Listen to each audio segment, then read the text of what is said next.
Ginoo kaniya. Ilabi na sa tanang katawhan, katabahin sa iyang minigugmang simbahan. Nga nagapamuhat sa iyang mga sugod. Nagasaysay sa maayong balita. Nagapaubos sa ilang kaugalingon. Ginanumilian ang kaugalingong tinumha. Ingon nga si Jesucristo na ang nagapamuhat kung dilig na ilang kaugalingon. Ginapalabi ang pagbuhat sa ilang kahimuot sa Diyos. Nahigugma sa ilang mga silingan. Uglabaw sa tanan, nahigugma sa Diyos. Sila nag-aantos panahon sa pagsinay, hugot nga nagpupot sa masa at sa Diyos, o mapailubon nga nagamulat sa pagbalik ni Ginoong Jesucristo. Hangtod kamo sa magulat ang mga Kristohano sa pagbalik sa Diyos. Kung sa ang mga mahitabo sa unahan, sumala sa balaang kasulatan.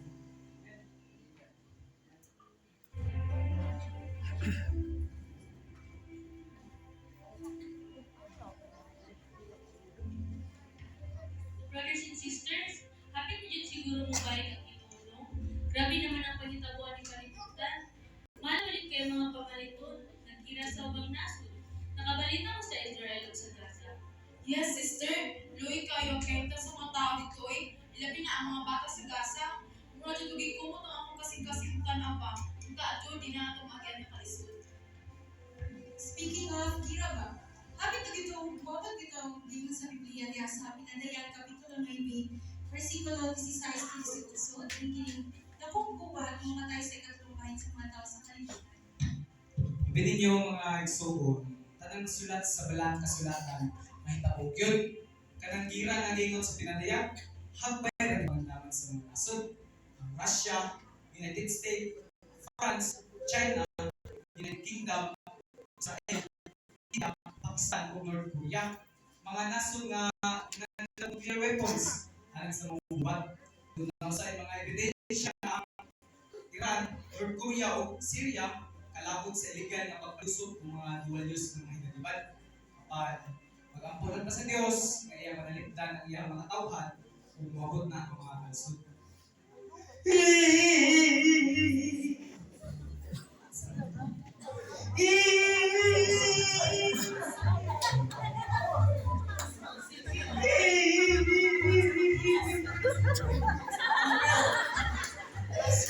Wala akong maruping! Ipunta yan ako sa damita! Pagkikita ko wala yan! Maragirap yan ako dito! Wala yan! Labiyo! Imuha siguro itong ipon kay gitangan sa irong ganihan. Ano ang puti mo? Ay, amoy pa na ako ganang ipon sa baboy, no? Hindi kugtog sa irong ganihan, ay! Tinagpagod ko pagkanaw na ko wala na! Itanaw na yan yun! Abi, hindi na ako ganang ipon sa Wala baboy. na ako kayo mo ito! Magkuni mo bantay ikon. Kamu tinggi gitu sama sama jadi kalau kayu.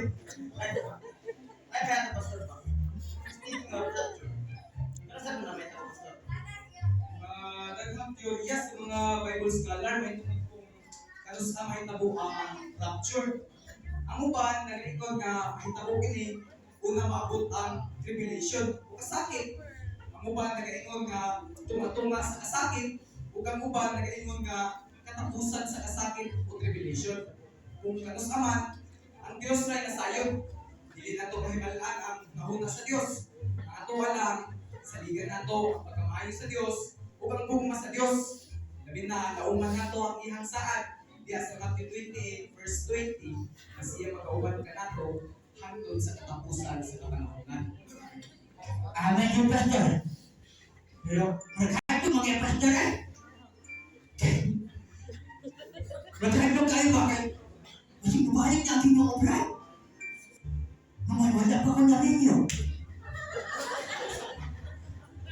Kaya magbinyo sa siguro ko pas. Brother, yung pastor na magbinyo sa siguro ko eh. Ano kayo ni panik sige wala pa ko na ninyo. Kaya kayo magbinyo. Kasi gusto magbinyo sa akin. Magbinyo ka ta. Ako na lang. Naunsa naman ito, Bibo. adunay saktong panahon para sa tanang mga butang, dili kay mangita sa gusto makipagminyo nimo. Ayaw pagdaligi ang Ginoo magaling sa atin. Kaya magkot. Kaya tanawa. Kaya makira na. Luwi kayo mga matagandaan. Luwi kayo. O yung tayo na dako na sinabahan magkira sa kasa. Kaya kapalo na sila asa magtako. Baka mag-inyo na doon ko. Lagi po yung puntos biyo. Tanawa. Mag-inyo na na. Inyo na kayo pa. Hindi ka minyo, hindi na lang po nila ay. Kaya po, hindi mo kaya po na focus lang eh. Balik ang dito ko. Kalas-kalas kung kwarto pa naman. Ikaw na tama po. Yay! Brother Pio, Sister Victoria, ang gingon sa balang kasulatan, manganda, o magpaabot ta sa pagbalik sa atong buhay nga Dios. Apan, dili na mao mapagpanganda mga atong mangayan buhaton. Basi tinuon nga mapatatanan ka ninyo, mahimo na ng problema sa malabot. O basi ng pagkundang nimo sa pag-eskwela, mahimong makaluluoy sa imo sa malabot. O makapadala ka nimo sa pagkabugnaw sa pagpangalaga diha sa tubuhay nga Dios. Kabalo ba ka nga usa sa mga sinyalis nga ang Dios mobalik? Mao ang pagkabugnaw sa gugma sa mga magtutuo diha kaniya. Samtang maabot ta atong laungan ug atong sundon ang pagkamaayo sa Dios ug atong sundon po ang iyahang mga sugo. Sorry kay Pastor. Sige. Magpaabot ko sa tamang panahon. Kanya magbantay mo ko. Kaya mapariha sa kong marpil na itangan sa ilo. Kalit ang kawana. Magayong Pio. Mga igsoon, kinahanglan magbantay yung tatungod kay nagkalautan na ilang panahon karon.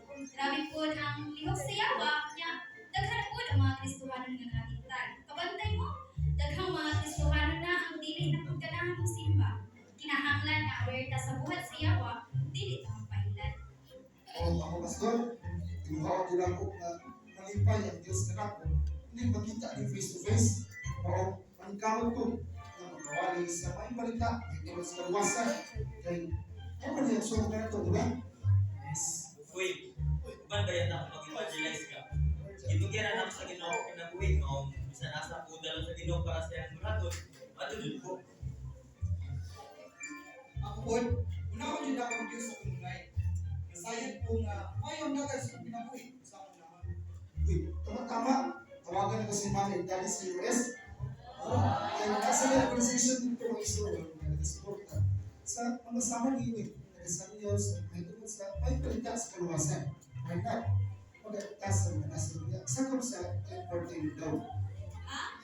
Kasi 10-14 mingo, Brother James. Ay, kagani para masabta ninyo. Tabagin ko rin siya. Nakoy na. Kung sa mga yung itagataguan ka. Wala ako masabta. Kung sa antil mo rin ito. Basta, uli si Pastor. Si Pastor kaya siya, buwan pa niya. Ay, Dapat si Pastor kaya siya. ay, Pastor magluto. At ang na itong nituan, ato ang mapa, mga niya, mga nasod, nasunod sa ito kailangan kaniya. Ikan sa North Africa, Middle East, o Asia, between 10 degrees and 40 degrees latitude, o pwede ginatawag o resistant belt, kaya ginabili, hindi ng mga nasod, ang pagwali sa pagbalita ng sa kaluwasan. Sa iyo po mga isuot, na 2/3 sa mga tao sa buong kalibutan na nagpuyo pinhi o pinakagool is 90% sa mga nasod ini. Wala po dito na may tungkol sa pagbalita sa kaluwasan. Mo niya, temporary window bread. O, ano siya? Taku ano sa mga window na di ba? Ang jadi betul. Takut-takut ko diyan mau ginisap ko sa temporary window, wala pa kaya sa Ginoo. Takut-takut ko diyan no. Yang ay Egypt. Yang ay Yemen. Oh yeah. Yang ay Jordan. Yang ay Iraq. Yang ay Saudi. Yang ay Iran. Yang ay Kuwait. Yang ay Qatar. Yang ay Oman. Yang ay Palestine. Yang ay Syria. Yang ay Djibouti. Daghan pa. Sa ibang 69 ka mga nasod ang nasakop sa temporary window. Sa inyong na-apil ang Pilipinas sa Korean ini. Salamat sa Diyos. Karoon dili na. Dahil mga siguro 10% yung pinagibot sa paibalik namin ito sa Kawasan, pinagibot sa mga missionaries. Kapag hindi ko kami sila ang mga masakit. So sa Diyos, sa iyaw ang paibalik sa libong kalimutan, sa libong kalisuran. O isabi ko ba? Waktu mo din sa report ni window na. Waktu may moment ka, Adigit ko mo may window ni. Ano siya dali? hindi na si Rubio. Okay, so, Bali, Brother James.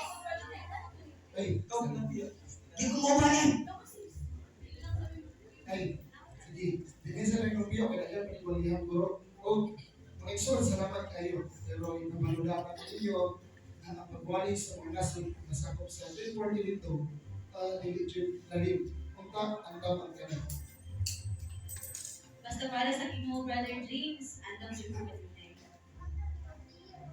Ayun na yung mga plano, mga igsoon. Kabalo mo nga usas sa mga sign ang Diyos yung balik. Mo ang mawali ang may balita sa ibang kalibutan. Dili na siya lisod may tabo kay munay focus ka sa mga Kristiyano. And ato lang mawali ang may balita dito sa ilaha. Sama na yung kinabuhat na to karon. Nakapunod ko sa Ginoo Pastor na nagatugusto ka alam. Isang pagwali sa mga balita dito. Brother James, asa ka magsugod? Brother Jen, magsugod ka sa South Sudan. Nagkapubling nasod sa South Africa, Muslim ang isagaran na dito. Pero atay mga kasuhan dito nasa 5.4% kung mga kailan na sila. Ay, Brother James, kaya nakakailan ito. Hindi na kayo mag-listen. Mag-ako may diri alam sa inyong mission mga igsoon. Salamat sis. Salamat kayo, sister. Kinahanglan ko kayo ng pagmamahal. Hala, sige, dito mo pagbalik ang mga isyo man mo. Ako, dili ako sa Pilipinas yan. Okay, nagkano ko dyan may impero dyan eh. Walihan mga kahit kasing-kasing. Di ba minyaw? Magkapit-apit yung proses, pero hindi mo ang tagpunan yung proses kapag salit dyan sa akong buhay na Diyos. Maumpunin ako sa Pilipinas. Kaya tagang ko ng mga kalaga, kinahanglan o wali mo makadungog sa pulo sa Diyos. Pero, dahil pa yung pastor ba? Pag isa na biya. Kato nga ipinay ba, nakita ka sa barangay. Nakakay gilongtong ay sa masakong abulan. Naaling kasi itong aparador na luyong isiragan pag hindi mo to, Pastor Lopez dito. Kaya nakitaan yung biyo. Nasimutan ako, Pastor. Maayon to, atong yung doon, kaya para natin magkaon. Kung ang bukain mga bulan din mga dato nga ni siya. O sige, mag-yonto kong bulan. Dali lang mo agad. Tawagin lang sa mga ngaon yan. Ha? Yung tawag yan ako akong carpet pa.